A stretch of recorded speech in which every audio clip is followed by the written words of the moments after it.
Ration கடையில கூட சேரத்துக்குள்ள டப்புனு போயிட்டு 3000 ரூபாய் வாங்கிட வேண்டியதுதான். இவ்வளவு கூடத்துல எப்படா போய் 3000 ரூபாய் வாங்குறது? தம்பி நல்லா இருக்கியா? நல்லா இல்ல தம்பி, வீட்டுல எங்க அம்மாக்கு உடம்பு சரியில்லப்பா, நான் கொஞ்சம் சீக்கிரமா போகணும், கொஞ்சம் வழி விடுறியா? வீட்டுல எங்க ஆயா சாவர மாதிரி இருக்கிறாங்கண்ணா, நானும் சீக்கிரமா போகணும், கொஞ்சம் பின்னாடி போறியா?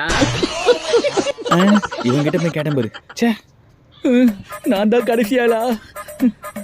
தம்பி கொஞ்சம் பின்னாடி வரியா? எருமை மாடி மாதிரி லைன்ல நிக்க மாட்டேன். நான் இப்படி அதிகமாத்திட்டான். பா அத்தாலியா இருப்பா வாப்பா. நோ, கடைசியில நான் தானா? என்னண்ணா சீக்கிரமா துட்டு குண்ணா. தம்பி பொருளும் வராது துட்டும் வராது, கிளம்பு. தர முடியாதா? யோ 3 வருஷமா ஓட்டு போட்டுக்கிறேன், கவர்மெண்ட் மக்களுக்கு தர பொருள் எப்படி தர முடியாது சொல்லுவ? ஒழுங்கா தந்துருக்கீங்களா அவள் தான். தம்பி உன் கார்டுக்கெல்லாம் தர முடியாது, என்ன பண்ணுவ? யோ நான் யாருன்னு தெரியாது உனக்கு, கோவம் வந்துச்சுன்னா அப்புறம் என்ன பண்ணுவோம் தெரியாது உனக்கு, உனக்கு காசு தந்துரு எனக்கு.